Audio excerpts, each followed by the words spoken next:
Галимжан Гыйльманов. Албастылар.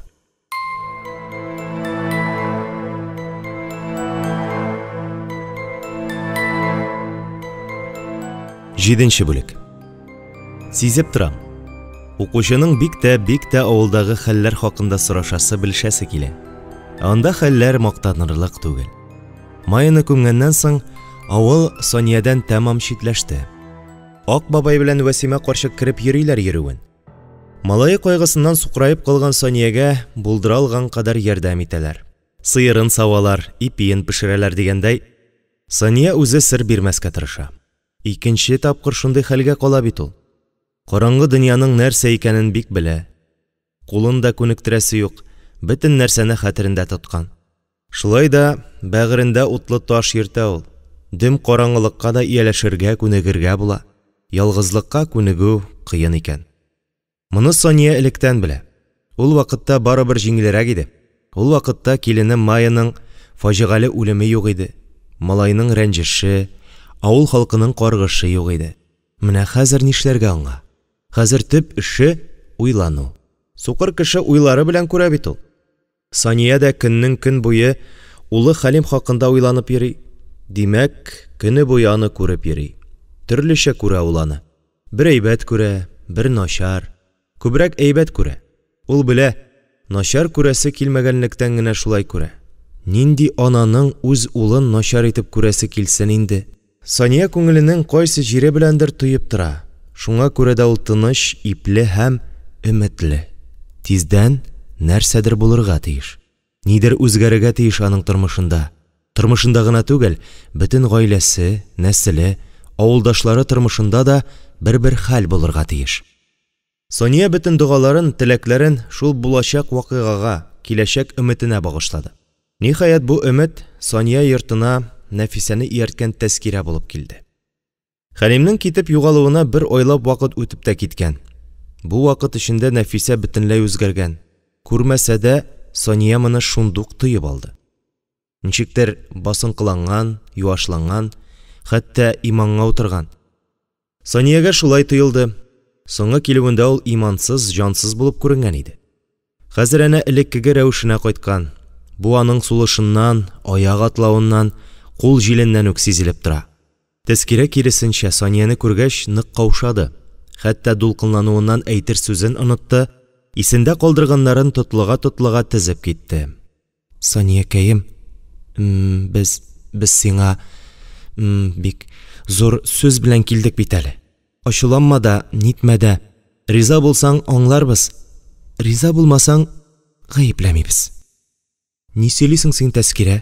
Нинди серле сүз сөйлисең? Минем күзем сукыр, ә синең сүзләрең сукыр. Сония бәгърем, синең күңелең безнең күзләргә караганда күбрәк күрә. Син безнең алда әүлия кебек зат. Чын менә. Ачуланма, яме. Ачуланып әйтер сүзебезнең ямен җибәрмә. Үзең ачуланма ахирәт. Минем җандагы утны дөрләтергә күп кирәк түгел. Берәр серле сүз ишетсәм кабынам да китәм. Хәзер әйтегез инде. Килүегезнең сәбәбе кемдә? Хәлимдәме? Миндәме? Тәскирә сүзнең мондый борылышын көтмәгән иде. Шуңа күрә өздереп кенә җавап бирә алмады. Кем дип?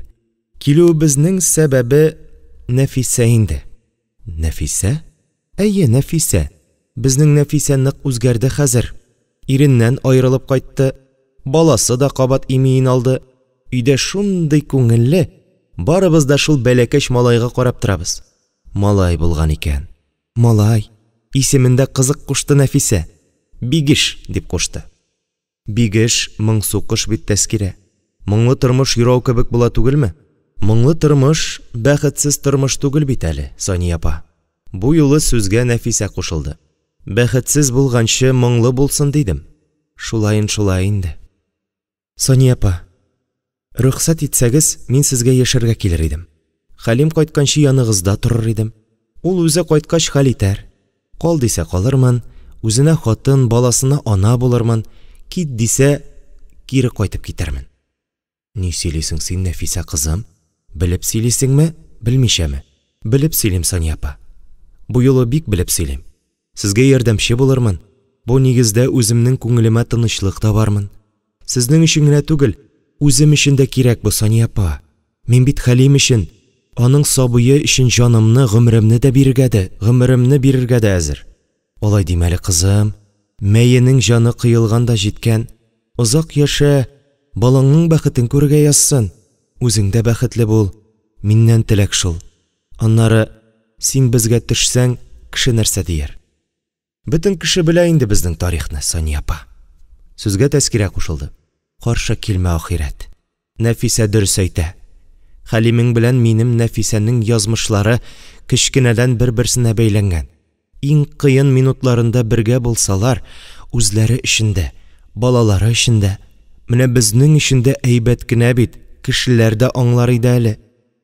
Анысы шулай да, Хәлимем кайчан кайта бит әле.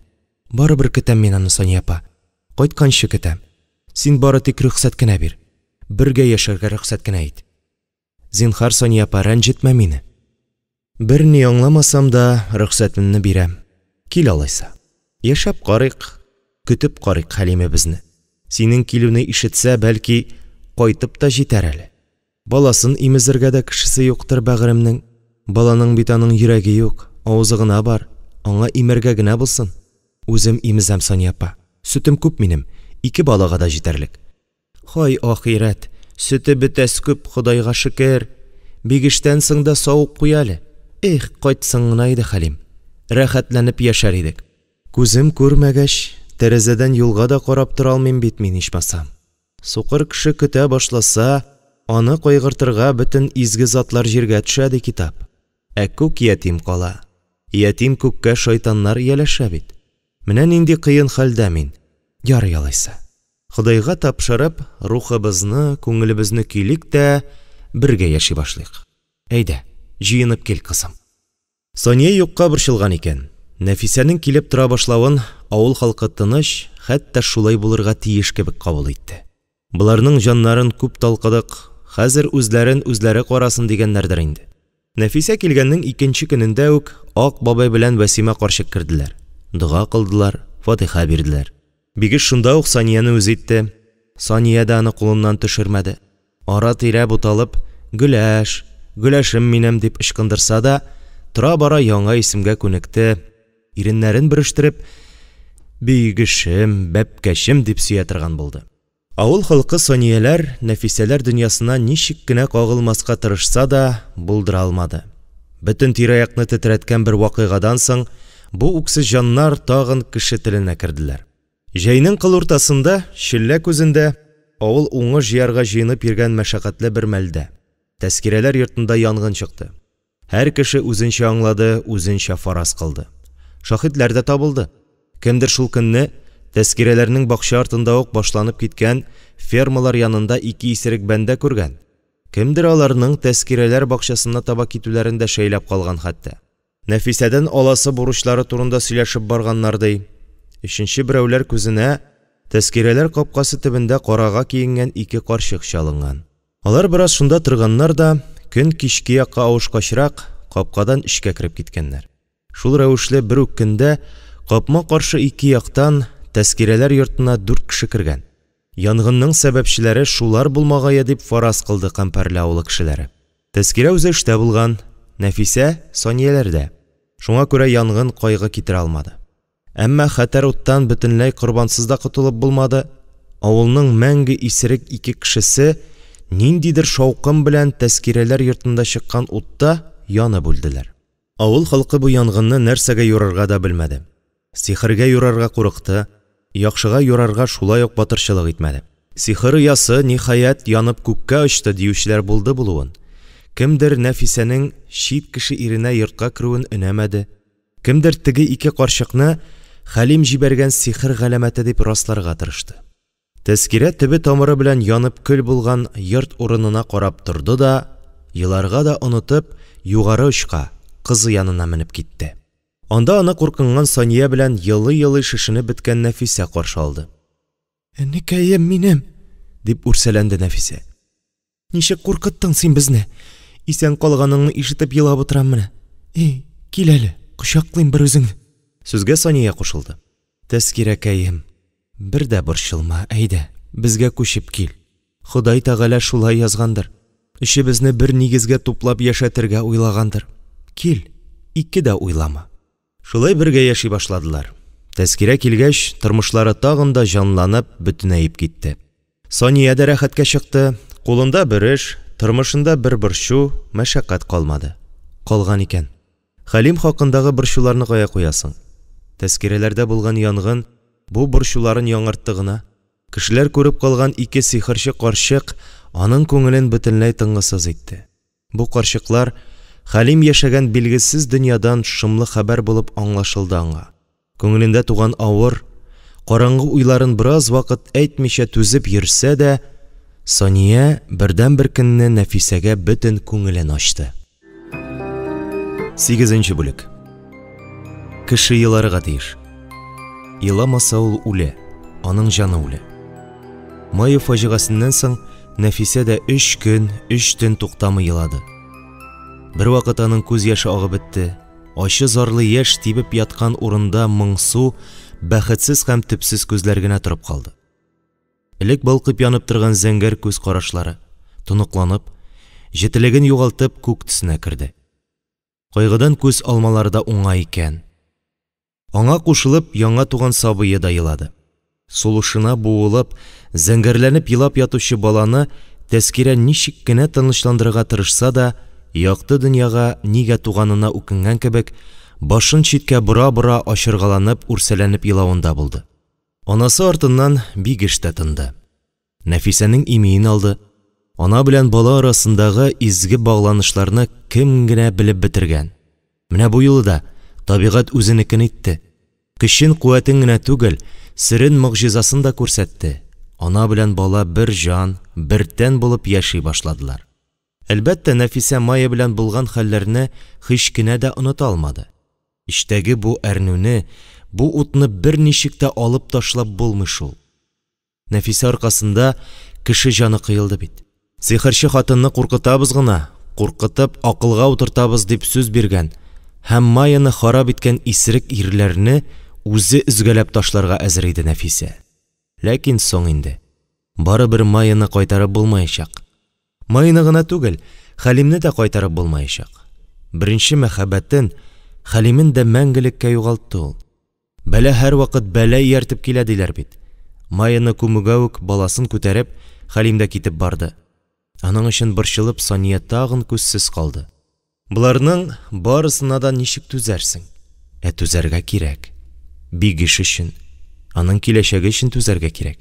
Сония өчен дә. Менә нидә икән хикмәт? Битмәс төкәнмәс әрнешкә тулы күңел дөньясыннан шушы гынахлы, мәшәкатьле җир дөньясына кайтканда, Нәфисә баласы хакында гына түгел, бәлки иң элек Сония хакында уйлаган икән. Сония хәзер Нәфисәнең язмышы да, ул аның кулында, аның җаваплыгында. Шушы уй аны Сония янына алып килде.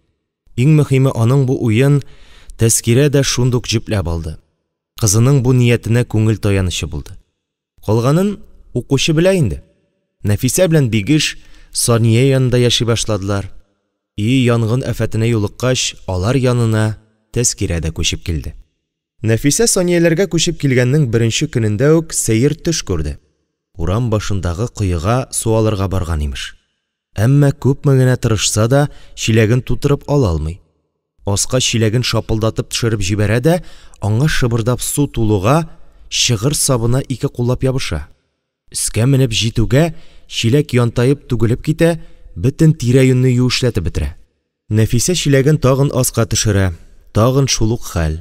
Чиләктәге суы чайпалып түгелеп бетә. Шулай күпме азаплангандыр, бер вакыт кыйда су бетә башлый. Өстән төшерелгән чиләк суда шапылдамый, бәлки тып итеп юеш ләмгә генә утыра. Чиләккә дә су түгел, күбрәк үзле ләм, саз, пычрак ияреп чыга. Аптырагач Нәфисә кыйы бурасына якын ук килеп аска үрелеп карый. Аста дим караңгылык. Җитмәсә ул караңгылыктан кабер салкынлыгы бөркелеп тора.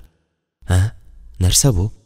Кыйы төпкелендә бер яктылык шәйләнә түгелме? Бу бит бу Хәлим. Хәлим дә түгел, бары тик аның йөзе. Борчулы, газаплы, кайгылы йөзе. Нишли ул кыйы төбендә? Нәрсә булган аңа? Ник дәшми? Ник чыкмый Нәфисә янына? Ник дәшмәсен? Әнә үзе янына чакыра ул Нәфисәне. Миңа бик авыр, коткар мине, коткарсаң син генә коткара аласың ди. Үзе дәшкән кебек, иреннәре һаман шул килеш, хәрәкәтсез, җансыз. Иң кызыгы, Нәфисә аны ишетә, җавап кына бирә алмый имеш. Аның үзенең иреннәре дә боздай туңып шакрайып каткан. Ул уйлана, борчылып уйлана. Әмма авыз ачып, иреннәрен кыймылдатып бер кәлимә сүз әйтә алмый. Нәфисә куркынып, куе бурасыннан читкә тайпыла. Әмма аяк астындагы чиләкләренә абынып, тирә-юньне тутырган суга барып төшә. Су исә бөтен көче белән аның хәлсез, куркыныч тәненә ябырыла, аяк-кулларына үрелә, күкрәкләрен баса, муен тирәләрен буа, йөзенә бәрелеп сулышын каплый, аны тончыктырмакчы була. Нәфисә ачыргаланып кычкыра башлый, үрсәләнеп бәргәләнә. Шулай манма тиргә батып, саташып уянып китте ул. Иң беренче уйлаган уе куанычлы түгел иде. Әллә Хәлим бәхетсезлеккә очрады микән? Элек-электән үк төштә күргән бураны, кабергә, суны гомергә юрыйлар иделәсә. Үлем афәтенә тарыган Хәлим Нәфисәне чакыра шикелле монда. Ничек кенә борчылмасын, ничек кенә теле кычытмасын, Нәфисә төшендәге хикмәтләрне Саниягә сөйләргә батырчылык итмәде. Булай да борчылган җанны борчымым диде. Нигез алыштырганда нәрсә күрмәссең, дөрес түгелдер бу дип, үзен дә тынычландырганда итте. Бераздан бу төше хакында бөтенләй дә онытты ул. Кайчакта гына Хәлим исенә төшкәндә, әлеге сәер төшенә юлыгып сискәнеп ала. Бу хикмәтле төше хәтер төпкеленнән өскә калкып өлгергәнче, аны тиз генә өмет, хыял нурлары белән томалап куя. Шул рәвешле күңелен чарасызлыктан, җанын ташка әверүледән саклап кала. Җан, әлбәттә, кош сүрәтендәдер. Әмма аның кош булуы гына аз, җан канат чыгарырга, очарга өйрәнергә тиеш. Нәфисә дә рәнҗеш үч утында кигән канатлары урынына яңаларын чыгарырга, аннары шул канатларын тормышка җибәреп, очарга өйрәнергә тиеш иде. Үзенә пар канат итеп Сания язмышын сайлады. Санияның аянычлы язмышын кабул итеп, сөйгәне Хәлимгә, аның язмышына иш булмакчы иде бу бәхетсез хатын. Ак җанына һәм хак язмышына алган авыр гөнаһысы аның күңелен какшатмады, җимермәде, бәлки ныгытты гына. Ул үз гаебен, җинаятен юар өчен барысына да әзер иде. Ул хәтта шушы язмыш сынавы артында торган тонык яктылыкка да Худайга өметләнгән кебек өметләнә иде әле. Сагыш гүзәл булырга мөмкин, әмма сагыш бәхетле була алмый. Нәфисәнең сагышы бер үк вакытта гүзәл һәм бәхетсез иде. Өметле һәм өметсез иде. Кайчанда булса Хәлим кайтыр, кабат бергә булырлар, тигез тормыш корырлар, балалар үстерерләр дип өметләнмәде ул. Хәлим исән саудыр, яшьлегендә яратып йөргән Нәфисәсен онытмагандыр дип кенә уйлады. Нәфисәнең өмете шундый тыйнак иде. Ул икесе арасындагы бергәлекне фанилык дәрәҗәсендә түгел, җан, рух дәрәҗәсендә кабул итеп, күз аллап яшәде. Тормышлары ипләнде. Абзарда мал артты, Санияның кашка сыеры янына Тәскирәнең матуры өстәлде. Көтүдән Санияләргә туры кайтмыйча түбән очка китеп җафаласа да, тәүфиклы акыллы сыер иде ул. Шул сыерын эзләп төшкән сайын, Нәфисә озак кына үз йортлары урынындагы кара күмер иеменә шумланып, чирканып карап тора. Балачагын, әткәсен уйлый. Хәлим исенә төшә. Урман кызы Майя. Майяга ярып, күңеленә теге сихерче карчыклар килеп керә. Урманның кеше аяк басмаган төпкелендә гомер сөрәләр дип италар. Шунда Нәфисәнең йөрәген бер уй шиметеп ала. Әллә шулар янына кайтып китте микән Хәлим? Шулайдыр. Майя үскән җирләсә ул. Ниндидер сер бар бу Майяда. Иң олы сер шунда, Нәфисәгә антлар биргән Хәлимне үзенә караталган бит ул. Хәтерне җуеп та җиңеп булмый диләр сөю хисен. Бүтән сәбәп, бүтән сер бар монда. Әллә Нәфисәгә охшатты микән ул аны? Алар бит шундый охшаш. Авыл кешеләре гел ирештерә иде. Суйган да каплаган янәсе бу авыл пәрие белән урман пәриен. Нәфисә туя. Ниндидер мөгъҗиза кагылган бу гыйбрәткә. Чит ят кешеләр шул кадәр охшаш булмый бит инде. Бәй, яңа нигезгә күчеп килгәненә инде бер ай. Әле һаман Сания аны Мәйя дип йөртә, малаена Гөләш дип эндәшә. Менә бит хикмәт нидә? Әнкәсе дә белә моны, тик никтер дәшми. Әллә бу сергә аның да катнашы бар микән? Нәфисә тирәнгәрәк кереп уйларга курка. Уй фикер җебенең очын кабат Хәлим тирәсенә алып кайта. Кайларда гына каңгырап йөри икән аның җан иркәсе. Кулында күкрәк баласы да бар ичмаса, ярыйла кара урман эчендәге пәри утарында яшәсә. Бөтенләй күз күрмәгән якка чыгып китүе дә мөмкин бит. Бердән бер көнне Нәфисә үз күңелендә йөрткән серле уйларын Саниягә ачарга булды. Иртән көтү куып кереп, әнкәсен фермага озатты да, иреннәрен ләш-ләш китереп имеп ятучы бигештән күз карашын алмыйча гына сүз башлады. Сания апа, синеңчә Хәлим кайда икән хәзер? Сания сискәнеп үк китте. Нәфисә күзләренә үзенең дөм суқыр карашы белән тутырып карады. Нәфисә хәтта курка калды. Бигрәк усал итеп карады шул Сания. Тагын Хәлимгә кагаларга уйлыйсыңмы? Булай да күп тинтерәттең газиземне. Җитәр сиңа бүтән тимә дигән кебек булды ул. Шулай да күңел ярларына кайтып, ипләп кенә әйтеп куйды. Кайда йөрсен? Ходай Тәгалә язган юлдан йөридер. Башы гына исән сау булсын, я Раббы. Шунда ук кулларын кушырып дога укырга кереште. Ләкин Нәфисә инде ниятләгән сүзен башлаган иде. Санияның дугасына амин тотып куйды да, иң каты күңелле кешенең дә җанын җилкендерерлек итеп, җир шитендә икәнен белсәм, җир шитенә чыгып китәр идем, билләхи, дип үрсәләнде. Андый сүз сөйләмә, кызым. Хәлимнең үз язмышы, синең үз язмышың. Җәһәннәм белән оҗмахны гына аерырлык әле минем Хәлимем. Әйбәт җирдәдер. Күңеле тынычлангач бер әйләнеп кайтыр, түзмәс кайтыр. Нәфисә күңелендәге уйларын соңгы тамчысына кадәр түгеп бетерергә булды. Сания апа, нидер сизенәм мин. Бик кыен аңа. Җаны тыныч түгел, бәгыре өзгәләнә. Әллә эзләп карыйбызмы? Ничек эзләп табасың инде ул баланы? Эше кырые булмаган урман бит ул. Тагы теге сихерчеләргә генә юлыкмасын инде. Аларга эләксә, эш харап. Шуларда ул. Шуларда. Мин сизәм, туям, Сания апа. Тукта, балам. Сезнең йорт янган көннедә ниндидер сихерчеләр йөргән диме? Вәсимә карчык сөйләп торган. Шул гынах шымлыклары бәлә чакырып йөргәндер әле. Булыр, Сания апа. Майы өчен үч алып йөриләрдер. Нигә алай дисең, кызым? Мәйенең үлемендә синең ни катнашың бар? Бала китергән чагың иде бит. И, Сания апа, күңелдә булганның барын әйтеп бетереп булмыйла. Мин шуны төгәл беләм. Хәлимне эзләп табарга тиешбез. Авылга алып кайтып дөньяга менә кушарга тиешбез. Дөрес сүзгә җавап юк, кызым. Тик кем эзләр, кем табарсың аны? Мин дөм суқыр, син киндегең белән балаңа бәйләнгән. Ә кеше өчен кеше йөрми хәзер. Үткәнендә дә бөтен дөньяны күтәрдем, файдасы гына тимәде. Кайтасы булгач үзе кайтты. Бу юлы да өметне өзмик. Язган булса кайтыр. Нишләп мин балага бәйләним ди? Менә, син карап торырсың. Әнкәй дә синең янда. Мин шушы урман юлыннан бара алган кадәр барырмын да, кире урап килермен.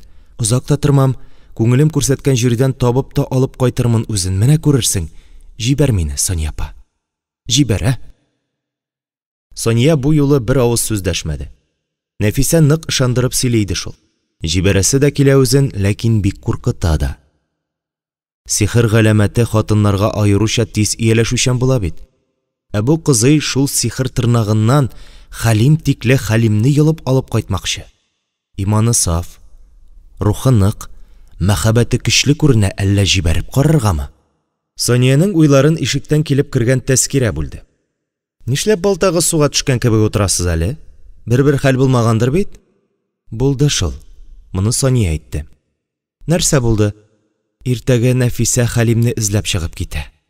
Эй Аллам! Шынмы бу, кызым? Эй әнкәй, Хәлим чакырган кебек мине. Ярдәм кирәк аңа. Җылы эзе буенча барып карыйм әле. Нинди эз ул, балам? Каян күрәсең син ул эзне таш юлда? Бәлә чакырып йөрмәле синде. Әнә балаңны кара да утыр, ике кулыңа бер эш. Ташта калмаса да җанда, күңелдә калган ул эзләр. Шул күңел эзләре буенча барып табам мин аны, әнкәй. Табам. Хәлим кайтса, шатлыгыннан Сания апа да күрә башлар. И кызым, Хәлим генә кайтсын. Ул кайтса, күрмәсәм дә разый мин. Тавышын гына ишетеп торсам да, дөньям бөтенләй иде. Гөләшемнең мыгырданып ятуларына кадәр үлеп сагындым шул. Эй бала, бала бәгыр ите дип юкка гына әйтмәгәннәр борынгылар. Тәскирә бүтән карышмады. Йөзенә борчу катыш моңсулык йөгерсә дә эндәшмәде. Һәр әйберен бертекләп, Нәфисәне юлга җыя башлады.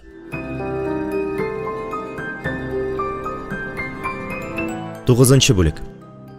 Нәфисәнең күптән ерак юлга чыкканы юк иде. Ул олы юлны бөтенләй оныта язган икән. Әллә ничек шунда. Кампәрле авылы күздән югалу белән күңеленә таныш түгел бер моң бөтерелеп килеп керде. Керде дә аның кылларын чиртеп шыңлап тора башлады. Нәфисә аркасына ике яклап баскан капчыгын салып, кулына тотты. Хатын кызга солдат кебек бару килешми дип уйлады ул.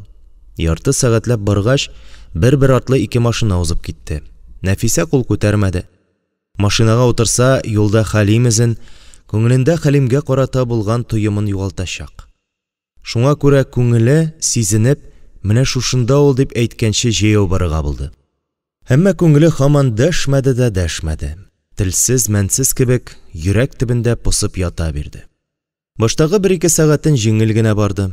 3 сәгатьтән соң аякларына ару төште, башына кызу капты. Нәфисә инде теге машиналарга утырмаганына үкенә дә башлады. Тик ничек кенә арыса да, бу баруның бер очы чыгар әле дип, юлын үзмәде, ниятеннән кире кайтмады. Ул хәтта юл читенә төшеп, утырып аяк язып хәл алырга да шикләнде. Теге вакытта Хәлимнең исен хәтерен алган сихерчеләр хакында ул бик яхшы белә. Юл үзе куркыныч түгел, юл 1000 кешенең язмышы очрашкан, 1000 кешенең язмышы хәл ителә торган урын. Язмыш ул яхшылык белән явызлык тарткалашы. Һәр язмышта явызлыкка караганда яхшылык күбрәк. Димәк, ничек кенә авыр булмасын, юл барыбер кешегә теләктәш, ярдәмчел һәм итагатьле. Аның читендә шушы язмыш өермәләренә үтеп керә алмый үзгәләнүче күпме кара көч бардыр. Нәфисә арудан кан тамырлары шартлап сынар дәрәҗәгә җиткән аякларын чак-чак өстерәп баруында булды. Әллә арудан талчыгудан, әллә шиллә кызуыннан Нәфисәнең башы әйләнә, зиһене томалана башлады. Шунда ул сөткә тулышкан күкрәкләренең шәнчеп сызлавын тойды.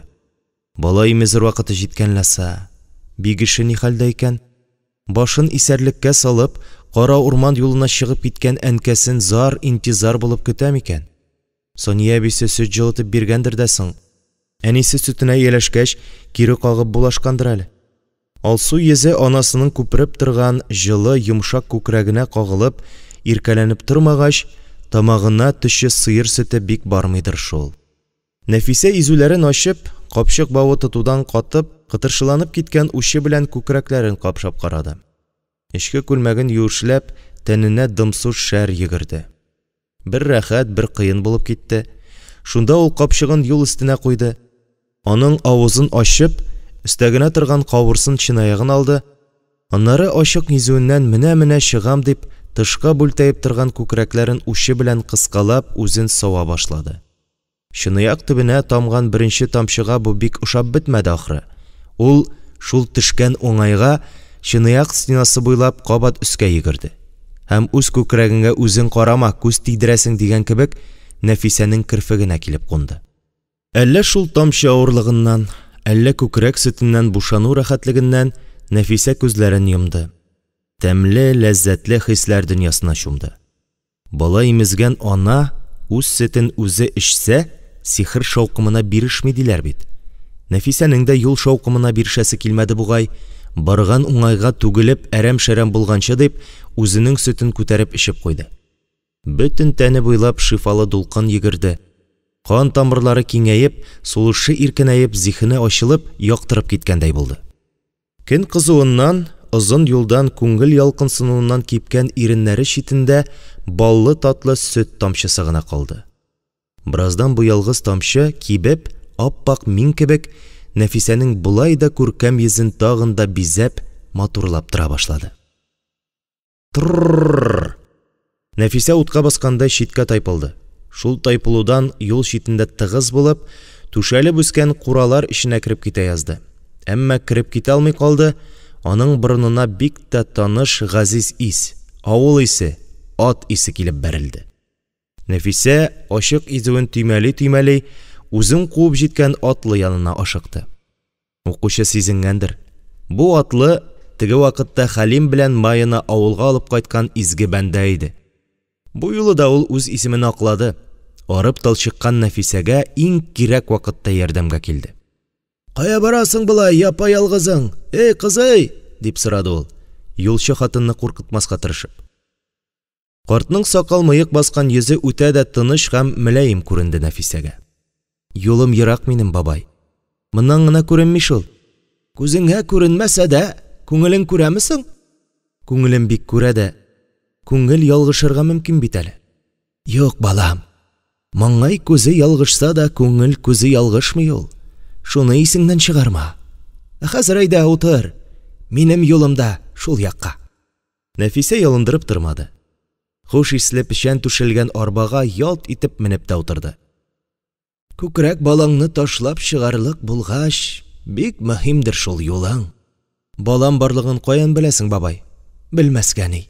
Бөтен җирең күкрәк сөтенә аңкыган». «Әй шул, бабай. Балам авылда калды. Үзем менә язмышымны эзләп чыгып киттем». «Ул язмышыңның исеме Хәлимме?» Моңа кадәр тыныч, хәтта бераз уебрак барган Нәфисә дертләп сискәнеп китте. Нинди карт бу? Нинди сер мөгъҗиза иясе? Кешеме ул әллә албастымы? «Әллә нәрсәләр уйлама, балам. Хәлимне берничә мәртәбә шушы юлдан алып кайтырга туры килде. Шуннан белеп калдым мин аны». Картның бу сүзләреннән соң Нәфисә бераз тынычланганда әйтте. «Тагын шушы юлга чыгып китте бит ул, бабай. Баласын күтәрде дә чыгып китте. Бик рәнҗеп киттеме?» «Рәнҗеде шул. Барысына да мин генә гаепле». «Синең гаебең нидәсең, кызым?» «Мин аны артык нык яраттым. Иң зур гаебем шул, бабай». «Шулай шул. Яратып та кешене рәнҗетеп була. Син аны чыннан да нык яраткансың ахры». «Ярату беләнмени, бабай? Соң инде соң. Юлга да чарасыздан гына чыгып киттем». «Ярату өчен, жан иркәсе булу өчен бер вакытта да соң түгел. Яраткан кешеңә үзе хәл итсен өчен ирек куярга кирәк. Ләкин үзеңнән артык еракта җибәргә ярамый аны. Тагын шунысы, исемеңне алыштырсаң да, җаныңны алыштырма. Җан алыштыру шайтан шаукымы? Исем алыштыру сөю галәмәте». «Син берәр күрәзәчме әллә, бабай?» «Мин шушы юлның иясе дисәм, ышанырсыңмы?» «Ышанам, нишләп ышанмыйм ди. Тик юлның иясе буламыни, бабай?» «Бөтен нәрсәнең дә иясе бар, балам. Хәтта кешеләрнең дә, менә синең дә». «Минем дә? Әйт алайса, минем иям кем ул? Нинди ул? Аны ничек бәхиләтеп була?» «Эй, балам, бер юла алай күп сорама. Кайчанда булса, бер сөйләрмен әле. Хәзергә хуш. Бирелгән вакыт бетте. Ниятләгән урыныңа килеп җиттең. Төш, кызым». «Хәйләләшмә, бабай. Мин бит сиңа кая баруымны әйтмәдем». «Әйтмәсәң дә беләм. Мин бу юлдагы бөтен хәл-әхвәлләрне дә беләм». «Белгәч, Хәлимне ничек табарга икәнен дә әйт. Нигә әйтмисең соң?» «Әйтәсе, нитәсе юк. Турылап урман эченә керәсең дә китәсең. Калганын йөрәгең, күңелең әйтер. Күңелең, сөюең саф булса инде». Нәфисә кызыксынуын басып кала алмады. «Бабай, шулай да син кем?» «Юл кешесе, дидем бит инде. Юламан». «Рәхмәт сиңа. Мин сине мәңге онытмам. Хәлимемә дә сөйләрмен синең хакта». «Әнә теге имәнне күрәсеңме?» «Шул куркыныч агачнымы?» «Бер дә куркыныч түгел. Әнә, бер кулын урман эченә сузып, юл күрсәтеп торган кебек ул. Шул агач күрсәткән якка бар да бар, кичкә барып җитәрсең. Барган сукмагыңнан читкә тайпылмасаң, берни дә булмас». «Бу урманны сихерле диләр бит». «Сихер сөт исеннән курка. Ул сиңа якын килмәячәк. Әнә бит ничек аңкып торасың». «Бабай, әйт әле, Хәлимне табармынмы мин? Исәнме ул?» «Артык сорашма дидем бит. Бар җәтрәк кылан. Син хәзер Хәлимгә бик кирәк. Бар, бар, кызым». Нәфисә юлчы карт күрсәткән имәнгә карап китте. Чынлап та, бу мөхәббәт агачның бер юан ботагы урман эченә күрсәтеп тора икән. Янәшәсендә сукмак кебек ачыклык та бар. Нәфисә шул сукмакка төште, Біраз ішкәрәк кергәч күкрәкләрен кыскалап күлмәкләрен юешләде. Сакланганны саклыйм дигән бит, дип үз-үзе белән сөйләшеп куйды. Бара-бара юлчы карт хакында уйланды. Сәер карт ул. Әллә чынлап та юлның шундый кешесе иясе була микән? Юламан ди бит. Хәлимне дә белә. Хәлимне дә утыртып йөргән икән. Урманның да шундый кешесе булса, анысы ниндидер тагы? Я Рабби Аллам, әйбәт кенә булсын иде. Нәфисәне игелегеннән, изгелегеннән ташламасын иде. Гөләш белән Бигеш хакына, Сания хакына, Хәлим хакына, бөтен мәрхүмнәр хакына, аларның уртак бәхетләре хакына. Нәфисә аяк астындагы сукмакка аптырап барды. Сәер сукмак. Туп-туры бара да бара, боргаланып киткән, читкә тайпылган бер генә урыны да юк. Аннары эссез сукмак ул. Сукмагы бар, аяк эзләре юк. Күрше әби әйтә иде, рухларның эзе булмый диде. Бу сукмак әллә шул рухи затлар йөри торган сукмакмы? Тирә-як тып-тын. Кышлар сайраудан туктаган, ара тирәгенә саташкан урман тургае сайрап куя, яисә шәүлегәннең шомлы тавышы ишетелеп китә. Димәк, кайдадыр сазлык күл бар. Бер-ике мәртәбә күккә телгә килде. Ул Нәфисәгә әллә күпме гомер санады. Әнә Тукран да үз хезмәтендә. Аның үз көе тырылдатыпмы тырылдата. Юк дисәң дә бар икән монда тавышлар. Хәлим дә шушы урманда йөрде микән? Майыны да шушында тапкандыр. Эх, исән генә булсын иде инде. Исәндер. Теге карт әйтте бит. Син аңа кирәк, ул сине көтә диде. Бу юлы Нәфисә тамчыда арамады. Әллә инде юлчы картның өметле сүзләре, әллә урман ышыгы, урман һавасы аның сулышын иркенәйтте, әллә шушы эссез сукмакның тылсымлы көче булыштымы? Нәфисә шуны искәрде. Урманның иченәрәк кергән сайын агачлар куеланды, биегрәк була барды, өстәге кояш ерагайды. Аллам сакласын, мондый урманда калырга, яшәргә язмасын дип уйлады ул. Монда югалып калса, Бигеше нишләр? Нишләп кенә ята икән аның нарасые? Йоклый микән? Әнкәсен сагынып, боргаланып, еламсырап ятадыр әле. Шул вакыт сәер хәл булды. Нәфисәнең колагына әллә каян гына бала елаган тавыш ишетелеп китте. Өзек-өзек кенә ишетелгән бу елау тавышы аны кабат Бигеше хакындагы уйларга алып кайтты. Тукта. Әллә инде балам дип ул исәрләнә үк башладымы? Колагына ишетеләме бу тавыш? Шулайдыр. Әнә туктады бит. Юк, тагын елый. Бу юлы бигрәкләр дә үзгәләнә сабый. Әллә чынлап та урман шаукымы тидеме? Югыйсә Бигешнең елавын каян ишетсен ул? Юкла, бу Бигеш тавышы түгел, бөтенләй чит бала тавышы. Кинәт алдындагы яктылыктан Нәфисәнең күзләре чагылып, башы әйләнеп китте. Исәнгәрәп егылмас өчен ул янәшәдәге усак кәүсәсенә тотынып өлгерде. Күзе бераз ияләшкәч тагын кузгалды, 5-6 адым атлагач киң аланга килеп чыкты. Гаҗәеп бер әкият иде бу. Дөм караңгы урман төпкелендә адашып калган ниндидер авыл иде. Әллә күзенә генә күренәме? Төш күрәме? Юктыр, төштә тавышлар булмый. Ә монда үзәге үзелеп елаучы бала тавышы, тагын бызау тавышы, әтәч тавышы, шулай да җанга тигәне бала тавышы. Нәфисә шундук аңлап алды. Бу тавыш якындагы Саман алачык ягыннан килә. Сәер алачык ул, авыл өйләренә охшамаган. Монда бөтен каралты кура да шундый икән. Саманнан, юкә кайрысыннан, тәрәзә урынында кипкән карындык ябылган тишекләр, ишекләргә чыпта әленгән. Озаклап каранырга вакыт юк иде. Нәфисә күзе бераз яктылыкка ияләшү белән бала тавышы килгән алачыкка таба китте. Саман алачыкның тынчу бүлмәсендә беркем дә юк иде. Түрдәге аяклы бишектә җан ярсуы белән елап яткан сабый шешенеп, бүртенеп беткән. Гөләшме соң бу? Хәлим белән Майының кызымы? Нәфисәнең зиһенендә яшын уты кебек бердән-бер уй чагылып үтте. Каршында пәйда булган бу манзарадан аның аңы томаланыбрак киткән иде шул. Ул аңышып түгел, бәлки тәнендә, канында 7 буын нәсел бабасыннан ук калган табигать ымы. Тән тоемы белән бишектәге баланы кулына алды, сак кына күкрәгенә кысты. Бала елаудан туктамаса да бераз басылды, тынычлангандай булды. Нәфисәдән аңкыган сөт исе үзенекен итте. Бираздан бала бөтенләй елаудан туктады һәм мыгырдана юеш борынын аның сөткә тулышкан күкрәгенә төртте. Йотлыгып имеп яткан бала Нәфисәне тәмам тормышка кайтарды. Ул янындагы бүкәнгә утырды, капчыгын җиргә куеп, арыган аякларын алга сузып җибәрде. Тирә-ягын үрәнә башлады. Бер дә ошамады аңа бу дөнья. Ак чыбылдык ябылган бишектән кала, бөтен нәрсә дә сәер тоела монда.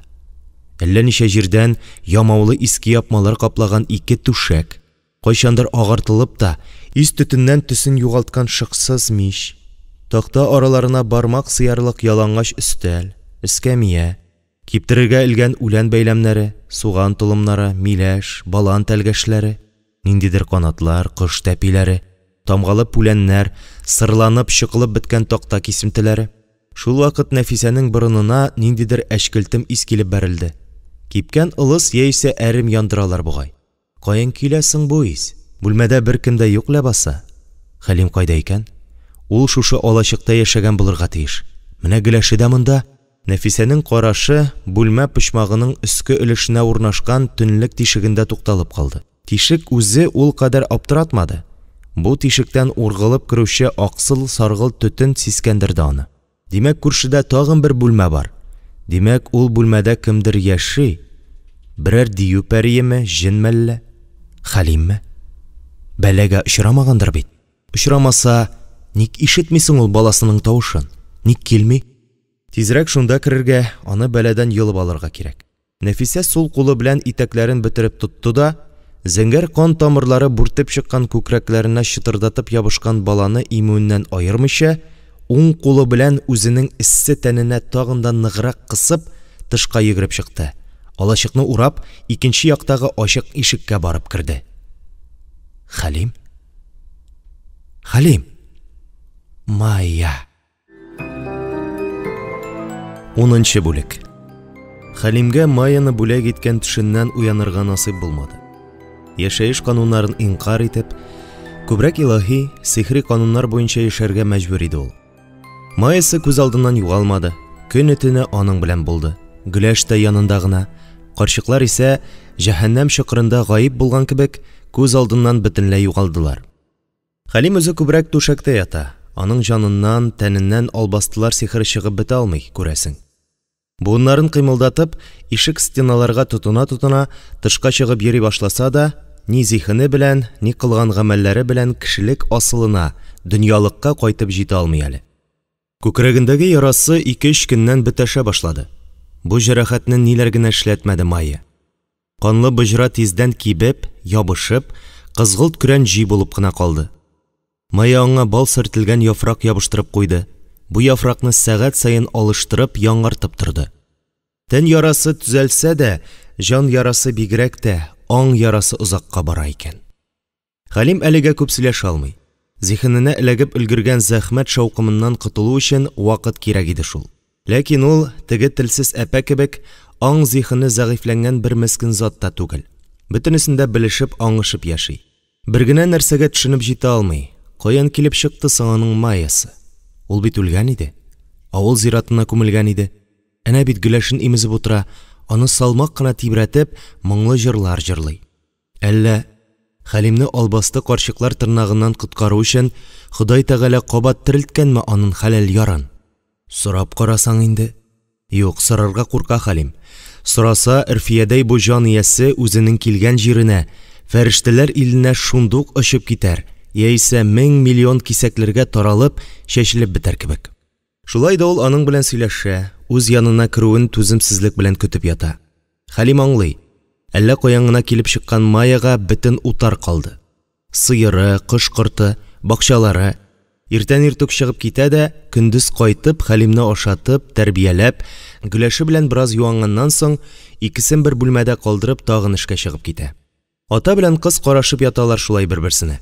Сөйләшкән, серләшкән булалар. Гөләш йокысыннан уяна да, әтисеннән ашарга сорый. Хәлим аңа шешәдәге балы суны бирә, аннары имезлек марлега төрелгән әлбәне каптыра. Бер кергәндә Хәлим сорап куйды. Майя, әбиләр кайда? Үзләрендә, аякларын чак-чак өстерәп йөриләр. Иртә-кич ашарга кертеп торам. Шул. Үзең ничексең, Хәлим? Хәлең аруланамы? Майя, нәрсә булды миңа? Миңа уйлау кыен, башым әйләнә, бөтен дөньям әйләнә. Үтер әле, Хәлим. Сиңа ятарга, дәваланырга кирәк. Менә шушы үлән сулары, бал сулары, балан сулары ярдәм итмәсме? Майя, нәрсә бу? Мин үлдемме, әллә син терелдеңме? Мин терелдем, Хәлим. Синең өчен, гөлешебез өчен терелдем, бәгърем. Рәхмәт сиңа, Майя. Сөеклем минем, җаным бәгърем. Эй Хәлим, белсәң иде син минем кем икәнемне. Майя, беләм мин синең кем икәнеңне. Кил әле минем янга. Ир белән хатын кебек кочаклашып ятыйк әле. Минем назлыйсым, назланасым килә. Юк, Хәлим, әлегә мин синең янга ята алмыйм. Иң элек терелгәме, аннары Ходай насыйп итсә бергә булырбыз. Син мине яратмый башладыңмы әллә, Майя? Яратам, бик яратам, Хәлим, тик хәзергә мин синең белән була алмыйм. Ачуланма, яме? Син фәрештәме әллә? Майяның рухымы? Әнә бит ничек итеп албастыларның хушын алдың. Мин синдә Майямны таныйм. Аның рухын, көчен тоям. Синдә ятсынма миннән. Мин фәрештә дә, рухта түгел. Элеккеге Майяң да түгел мин. Мин синең хәзерге Майяң. Ә хәзерге Майя нык үзгәрде. Әллә ничек серле сөйләшәсең син, Майя? Бер дә серле түгел. Терелгәч барысын да сөйләп бирермен. Аңлатырмын. Терел генә. Зинһар, терел генә. Майя ничек кенә тәрбияләсә дә, үзе ничек кенә терелергә, тормышка кайтырга тырышса да, Хәлим барыбер мантып китә алмады. Албастылар шаукымы көчле булып чыкты. Зихене ачылмады, тән буыннары авырайды. Ә бер көнне мунчада юынганда, ул үзенең аяк-кулларында кайчандыр әткәсен алып киткән хәтәр авыру шешләрен күреп ах итте. Әмма Хәлимнең сакал-мыекларын рәткә китереп булашучы Майяга бу хакта әйтмәде. Үзенең ярым йорты акылы белән бер хәтәр хакыйкатькә ныклап төшенде Хәлим. Ул тиздән үләчәк. Бу хәтәр уй аны тагын да хәлсезләндерде. Хәлсезләндереп кенә калмады, яртылаш үтерде. Ул хәтта хатынының дәрткә тулышып, наз сөю сорап торган сылу, зифа гәүдәсенә дә артык ымсынмады. Шулай да хәлсез куллары белән үрелеп, Майяның яңагыннан сыйпады. Иң башларын назлады. Озын чәче каплаган йомры күкрәкләрен ачып, әле берсен, аннары икенчесен тыйнак кына үпте. Мунчадан соң Нәфисә аны алачыкка кайтарып салды. Аннары Гөләшне алып кабат мунчага китте. Хәлимгә шул гына кирәк иде. Үзе генә калуга ул өстендәге җәймәне алып атты, җентекләп тәнен, кул-аякларын карый башлады. Майя ничек искәрмәгәндер. Аның бөтен тәне берничә көннән үлекле канлы шешкә тутырачак зәхмәтле авыру белән капланган иде. Ләкин кабат терелгән Майясы каршында Хәлимнең шешкә, иренгә, канлы җәрәхәткә батып үләсе килми. Аларны бу сихри зәхмәткә якын җибәрәсе дә килми хәтта. Инке-минке зихне белән ул шул хакта уйланды. Утырды калса, барысы бергә әрәм булачаклар. Авыру башын алып берәр кая чыгып китсә, Майя да, баласы да исән-имин калачак. Хәлим актыккы көчен җыеп торып утырды. Үлән итә калса, кәфенлек урынына кирәк булыр дип, түшәктәге ак җәймәне җыеп тотты. Аннары ишек төбендәге сускыдан бер шакмак күмер алып, стенага язу тырнады. Майя, миндә үлем авыруы. Гөләшне авылга алып кайт, мине эзләмә. Мин сезнең янга үзем рух булып кайтырмын. Көт. Хуш. Дугада бул. Хәлим кулындагы күмерен бер читкә ыргытты да, ак җәймәсен кочаклап, бәрелә сугыла тышка чыгып китте. Эчке күлмәгештаннан ялан аяк килеш урманга кереп баручы Хәлим бу минутта әдәми заттан бигрәк кичләрен зират буенда балалар куркытып йөрүче өрәккә күбрәк охшаган иде. Ул күк чәчәк аланына илтә торган юлга да, ауга, утыңа йөри торган сукмакка да төшмәде. Өр-яңа юл ачып, урманның иң куе җиренә кереп китте. Бик озак барды ул. Һәр хәлдә аңа шулай тоелды. Аяклары тырналып, кадалып бетте, йөз бите ботак чатакка сыдырылып, тоташ бер әрнешкә әверелде. Кулына төреп тоткан ак җәймәне бер кадерле әйбер кебек күкрәгенә кысып һаман барды да барды Хәлим. Кадерле шул. Кәфенлек урынындагы әйбер бит ул. Бер аулак җиргә тукталып, җан тәслим кылганчы яшәр. Авыруына түзә алмаса, әтисе кебек учак төтененә әверелеп күккә очар. Ә хәзер барырга да барырга, хәлдән тайганчы, егылганчы барырга. Иң соңгы көч җигәре чыгып беткәч кенә, шушы дымлы урман туфрагына сузылып ятачак ул. Ләкин Хәлимнең көч җигәре бетмәде дә бетмәде. Урман өстен кичке иңгер каплап алгач та, күккә сәйлән кебек август йолдызлары чәчелгәч тә хәтсез барды әле. Бер-ике мәртәбә абынып егылды, сызлаган терсәген, тез башын уа-уа торып, тагын кузгалды. Төнгелеккә бер мәхәббәт нарат төбенә тукталды. Кәүсәсенә аркасын терәп утырды да, башын иеп шундук йоклап та китте. Иртән салкыннан калтыранып ишеп уянды. Җәй ахыры бит, төнге суыкның җанга төшә башлаган вакыты. Салкын чык тәнне генә түгел, җанны чиркандыра, сискәндерә. Җир суыгы Хәлимнең сөякләренә кадәр үткән, буыннарын оятып, атлап булмаслык хәлгә төшергән. Суыкка да түзәр иде. Кичәгенә вак-вак бетчә булып күренә башлаган зәхмәт авыруы иртәнгә тагын да котырынган. Хәлимнең бөтен тәнен кызамык чыккан кебек кызыл бөрчекләр каплап алган. Кайберләре тулып, тишелеп, канлы иреннәрен агызыр дәрәҗәгә җиткән. Хәлим авырлык белән кузгалып, иртәнге суыктан туңган, авырудан, шештән әрнегән гәүдәсен чак-чак өстерәп, үлемгә алып барган сәфәрен дәвам итте. Ул инде аяк-кулларын туймый торган, йөрәк тибешен ишетми торган бер хәлдә иде. Озакламый тәмам тыны кысылып, күз аллары караңгылана, зиһене тарала башлады. Ләкин ниндидер сихри көч аңа егылып бу урманның караңгы, шыксыз бер төпкелендә туфракка әверелергә ирек бирми иде. Хәлим бу юлы үлем белән көрәшмәде. Киресенчә, ул үлемен сорап теләп барды. Әллә шуңамы, үлем бу яшь җанны бик тиз генә үзенә алырга теләми. Миңа үзе теләп килгән җаннар кирәк түгел дигән кебек, һаман аның гомерен аяп тора иде. Инде беттем, үлдем дигәч тә, Хәлим шешле, зәхмәтле тәнен өстерәп, тагын берничә сәгать баргандыр әле. Әллә инде тәне берәр кайда авып, егылып калып, җаны гына бардымы? Шулай дисәләр, Хәлим ныграк ышаныр иде. Чөнки күптән инде ул үзенең җисми тоемын югалтты, ә рухи тоемга ирешеп җитмәде әле. Шулай үлем белән яшәү, җир белән күк, хаят белән рухият арасында күпме барыр иде икән, әйтүе кыен. Әмма бер вакыт аның ярым тере гәүдәсе ниндидер караңгы, тирән яр чокыр буена килеп чыкты.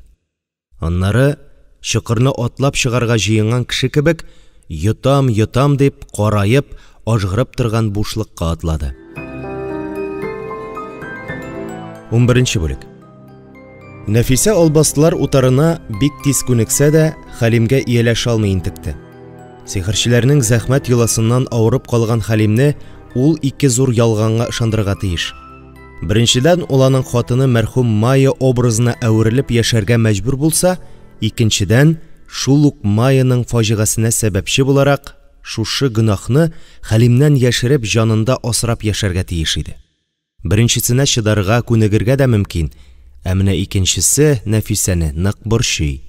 Хәтта аның кешелеген, шул кешелегенең асылын билгеләгән мәхәббәтен изә, кимсетә, түбәнсетә иде. Бу хәлдән Нәфисәне коткарса да, гөләшкенә коткаргандыр. Күкрәк сөтенә тансыклаган бу сабыйның аны күрүгә чат ябышуы, аны үз итүе Нәфисәнең иң нечкә җиренә тиде. Ул Хәлим белән сөйләшеп аңлаша алмаган чакта, бөтен вакытын шушы сабый белән үткәрә торган булды.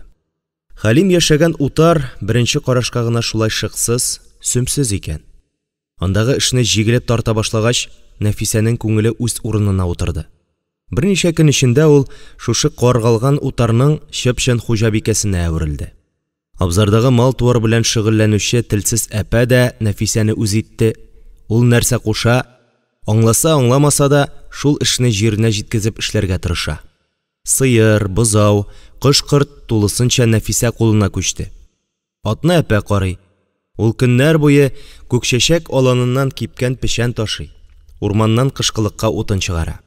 Яшелчә бакчасы, бәрәңге басуы да Нәфисәгә калды. Карчыклар өчен дип түгел, Хәлим хакына, гөләш хакына эшләде ул. Ә карчыклар көннәр буе тынчу бүлмәләрендә мыгырданып яттылар.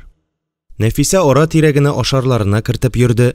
Ишектән килеп керүенә тегеләр караңгы шәүлә булып, түр почмактан калкыналар да, төкеренә сихер зәхмәт тулы әфсен дугаларын яудыра башлыйлар.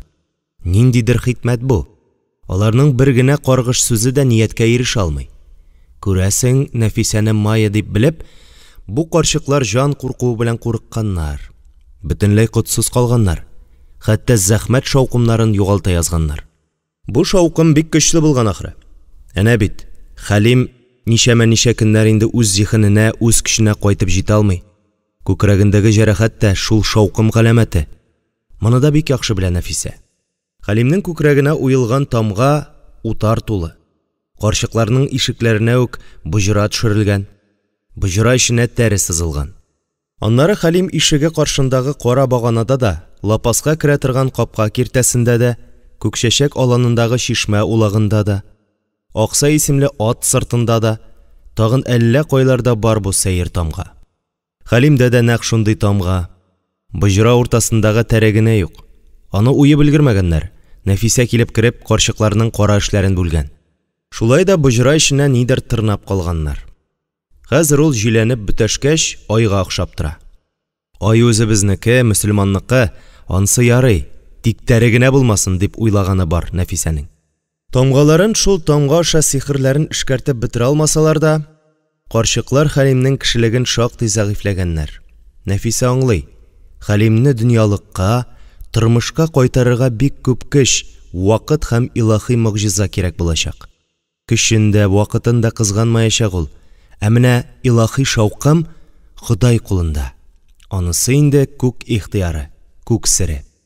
Нәфисәнең иң курыкканы шул, карчыкларның ырымлы йоласыннан соң Хәлимгә берәр хәтәр авыру ияләшүе бар. Кара ырым нәрсә соң ул? Кара ырым кешенең тәнен һәм җанын ябып торган илаһи нур пәрдәсен үзгәләп, йыртып ташлау дигән сүз. Ул пәрдә үзе күзгә күренми, әмма кеше аны тоя, сизә, ансыз тынычсызлана башлый, борчыла, хәтәр авыруларга бирешә, сырхау, бәхетсез һәм моңсыз бер мискенгә әверелә. Ырым шаукымы көчлерәк булса, дөнья гамыннан ваз кичеп, бөтен җаны, тәне белән үлем кайгысына бирелә. Андыйларга авырулар тиз ияләшә, бәла килә. Бу юлы үз этлекләрен эшләп өлгермәсләр генә ярар иде, дип тели Нәфисә. Сөенеп тә куя. Утарга килүенә ничә көн инде, Хәлим һаман арулануга, терелүгә таба бара. Насыйп булса, озакламый, ныклап аягына басып, утар эшләрен Нәфисә белән бергә җигелеп тарта башлаячак. Ә монда эшнең очы-кырые, ә мәшәкатьнең бетәсен итәсе юк. Нәфисә ялгызы гына бала имезеп утырган минутларында Хәлимнең шушы утарда күргәннәре хакында уйлана, аның хәтерсез, аңсыз, җансыз үткән бер елын күз алдарга тырыша. Шушы авыр кыллыктан май аркасында уянуын, кешелек асылына кайтуын аңлый ул. Хәлим белән майының мәхәббәте хакында уйлана. Шушы мәхәббәтнең җимеше булып туган Гөләш язмышы хакында да уйлана. Хәтер төпкеленнән Гөләшкә ияреп, бигеше калкып чыга. Нәфисәнең күз төпләре дымлана, керфегендә беренче тыйнак инҗе бөртекләре пайда була. Кайчакта елап та җибәрә. Хәлим белән Майя хакында уйлаган саен, Нәфисә Хәлимнән читләшә бара. Майя дип белә бит ул аны. Майяны гына ярата. Нәфисәгә бүтән төрле мәхәббәт кирәк, чын мәхәббәт. Хәлим аны Нәфисә итеп яратырга тиеш. Шуңа күрәдерме бер көнне Хәлим: "Кил монда, Майя, бергә ятабыз", дип чакыргач та, Нәфисә мең сәбәп табып аның янына ятмады. Ә менә мунчага керми кала алмады. Көч хәл белән алып барып, өстен чишендереп, Хәлимнең бөтен тәнен, йөз башын, аяк кулларын, тән агъзаларын бөртекләп юып чыкты. Үзе дә чишенде, кыенсынып кына пычмакка чүгәләде. Күкрәкләрен, битләрен, ботларын юып алды. Хәлим иркәли назлый башлагач, Нәфисәнең бөтен тәненә рәхәт җылылык йөгерде. Җаны иркәләнеп, беләкләренә каз йоннары калкып чыкты. Нәфисә утарга килгәннән соң беренче мәртәбә аермачык тойды. Ул Хәлимне әле һаман олы, саф мәхәббәт белән ярата. Элеккегә Хәлимдә булмасын. Әнә бит йөзләрен, битләрен сакал-мыек каплаган, күзләрендәге нур да тоныкланып калган, әмма ул аны барыбер ярата. Нәфисә сакал-мыекларын төзәткән булып, юындырган, куендырган булып, тагын бер мәртәбә Хәлимнең бөтен җирен сыйпап, иркәләп сөеп чыкты. Һәм күңеленә беркетеп куйды. Бүген мунчадан соң ул Хәлиме янына ятачак. Аның хатыны сөйгән яры булачак. Хәлимне чыгарып яткыргач, Нәфисә авыл хатыннарында гына була торган өлгерлек белән Гөләшне алып кабат мунчага кереп чумды. Бу юлы ашыкмыйча гына озаклап юындылар. Гөләш су тутырылган агач ялгашта уйнап утырды. Үзе су чәчрәтә, үзе эче катып көлгән була. Аңа карап Нәфисә көлә. Бу көннәрдә алар бер-берсенә шул кадәр ияләштеләр, аз гына аерым торсалар да сагыныша башлыйлар. Нәфисә уйлап та куя хәтта. Бигешне еш кына оныта икән ул. Әллә Гөләшне үз баласына караганда да ныграк ярата башлады инде? Юкла. Бигишен беркемгә дә алыштырмаячак ул. Зәңгәр күзле, кара чәчле бу малай авылга берәү. Бәй карале, бу кыз да аның бигишенә охшаганласа. Шундый ук күзләр, чәчләр. Шулай булмый ни. Нәфисәнең үзендә майының сыңгары дип үртиләр иде авылда. Тәскирәнең югалган кызыдыр син диючеләр дә булды. Тик Нәфисә барыбер үртәлми иде. Булса ни, бер-берсенә охшаган кешеләр беткәнмени? Шулай да ниндидер сер бар монда. Нәфисә сизенә, майыга ниндидер багланышы, якынлыгы бар аның. Тик нинди якынлык, нинди багланыш соң? Әнә Хәлим дә бутады. Ул бит зихенен кеше танымаслык дәрәҗәдә югалтмаган. Һаман Майя дип саташа. Нәфисәдә элеккеге хатынын күрә. Шул саташуы, ялгышуы белән аның җанын, йөрәген җилкетә, якын бармаслык итә. Бүген бөтенләй бүтәнчә булачак. Нәфисә Хәлимне үз җанына гына түгел, тәненә дә якын җибәрәчәк. Назлатачак, үзе дә аны назга күмәчәк. Матур, ләззәтле мизгелләр көтә аларны бүген, гүзәл әкият көтә. Ачы чынбарлыкны мөгъҗизага әверелдерәчәк әкият.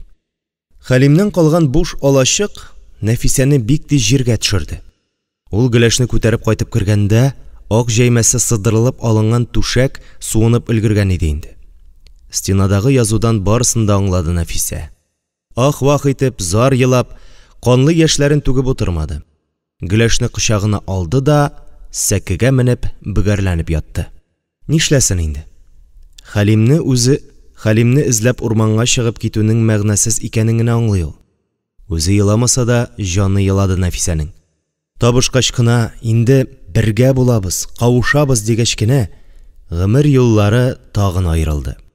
Җәһәннәм тишегендә урнашкан албастылар утарына килеп тә, Хәлимне үзенеке итә алмады ул. Булмады. Эх. Нинди үлем авыруы хакында язгансың, Хәлим? Җан авыруымы бу, тән авыруымы? Әллә зихене генә томаланып киттеме? Ничек кенә булмасын, Хәлим юк инде. Ул бүтән кайтмаячак. Авылдагы Сания апасына нинди йөз белән кайтып күренер? Булай да дөм сукыр бит ул. Шул Хәлим дип сукрайды да инде. Бу кайгы йөрәгенә үк сукмагае. Нәфисә Хәлим юкка чыкканнан соң берничә көн утарда яшәде. Яшәсә дә яшәде, яшәмәсә дә яшәде. Эшләрне дә кирәк булганга гына, үзен үзе белештермичә генә эшләп йөрде. Күңеленә ныклап бер көтеп куйды. Ул монда озак тормаячак, Гөләшне алып авылга кайтып китәчәк. Хәлимнең югалуына ышанып бетә алмаганга гына яшәп тора. Яшәми дә, иртән тора, эшли, кичен Гөләшен кочаклап, коры сәкесендә юмарланып ята. Карчыклар ягына кулак сала. Медер нидер сөйләшәләр. Хәлим китеп югалганнан соң, Нәфисәнең алар ягына аяк атлаганы юк. Чөнки Хәлимнең авырып китүендә бу карчыкларның да зәхмәти шаукымы булуын күңеле белән тоеп белә ул. Элек ах-ух килеп кенә яталар иде, хәзер әнә сөйләшәләр. Димәк аларга хәл керә, сихер көче кайта. Булай булса, озакламый Нәфисәгә дә каныгачаклар. Аның кем икәнен беләчәкләр. Авылга җибәрмичә, шушы зәхмәт уясында үзләренә кол итеп яшәтәчәкләр. Хәлим юкка чыкканга 3 көн дигәндә, Нәфисә тәвәккәлләп юлга җыена башлады. Бакчадан яшелчә җыеп килде, Гөләш өчен кайнатып җиләк суы алды, төше камырдан көлчә, кәлҗемәләр пешерде. Киемнәрен рәтләп, пөхтәләп төреп, юка кайрысыннан бөгеп ясалган, төбенә чыпта кагылган кәрзингә салды. Нидер сизенеп, абзар каршында басып торган телсез әпә янына барып хушлашып килде. Аксайга да иписыныгы каптырырга онытмады. Түшеннән сөеп китмәкче иде, яллары арасыннан ыржаеп карап торган зәхмәт билгесен күреп, кагылмаска булды.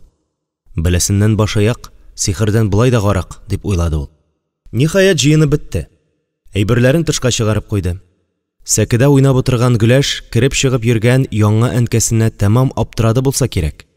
Кулындагы мәммәсен дә онытып, дөньяга киң ачылган зәңгәр күзләре белән серле карый-карый Нәфисәне күзәтә башлады. Эй, бала, белә микәнсең үзен нәрсә көткәнен? Беләдер. Әнә бит ничек моңсу карап тора. Дөрестер. Сабый балада пәйгамбәр акыллары була диләр бит. Әллә әллә әткәбезне калдырып кая китәргә җыенасың дип сорыймы? Гөләшне күтәреп тышка чыккач, Нәфисә аланга карашын төшереп алды. Шушы берничә атна эчендә ул аны үз итеп өлгергән икән. Сөйләсәң, кеше ышанмаслык бу могҗизаны карап кына да, аңлап кына да бетерерлек түгелдер.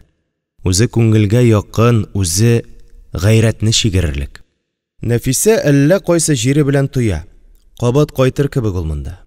Бәлки Халимның каберен эзләп йөрер, бәлки шушы каргалган җирдә кителеп калган язмышын юллап килеп чыгар.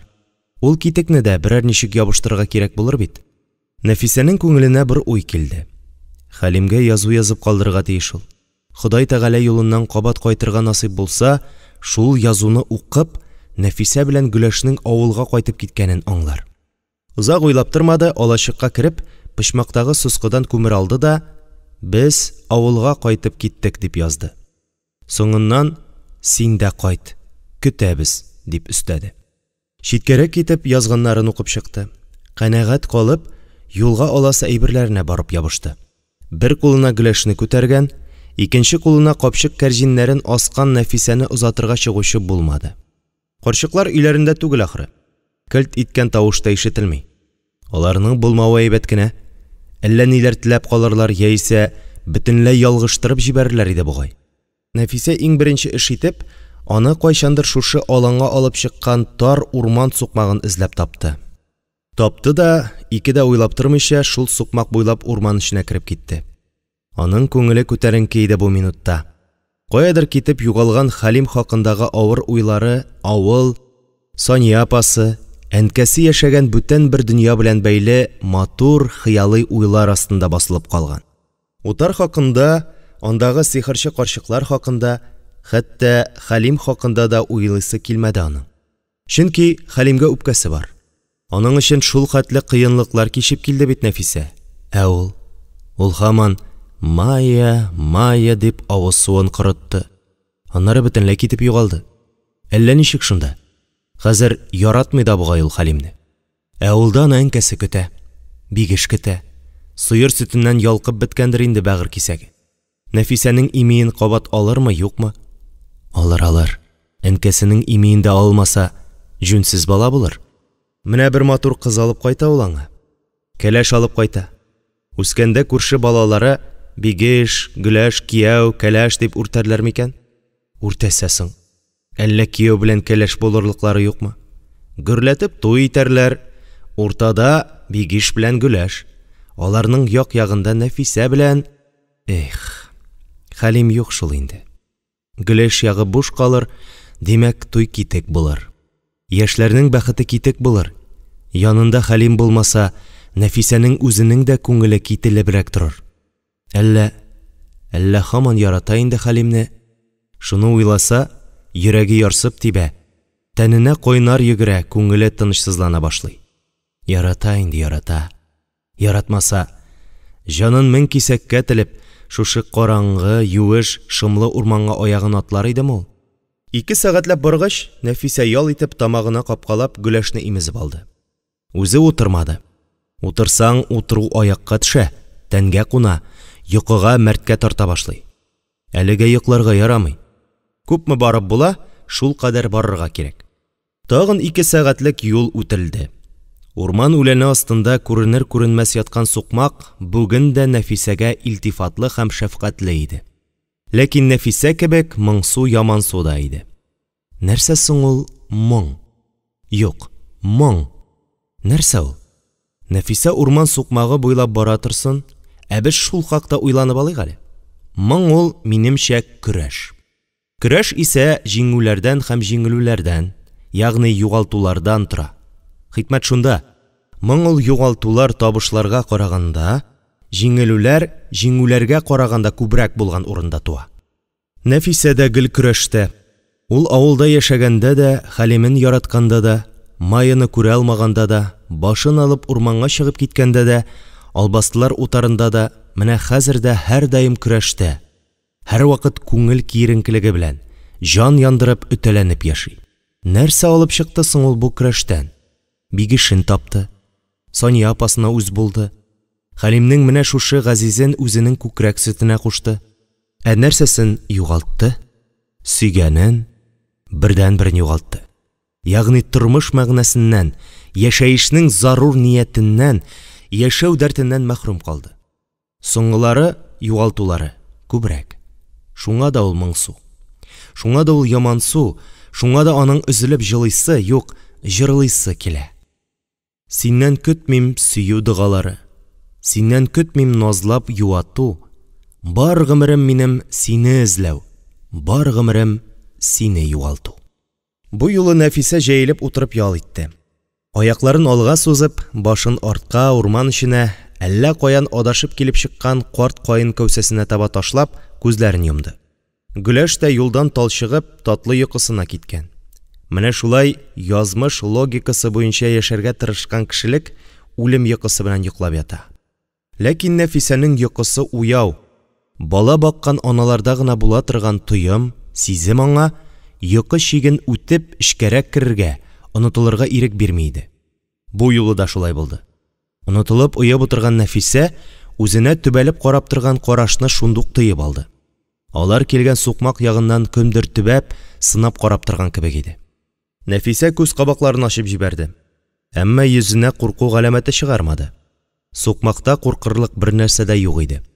Шулай да Нәфисә торырга, юлын дәвам итәргә ашыкты. Барыбер аның күңелендә ниндидер шом калды.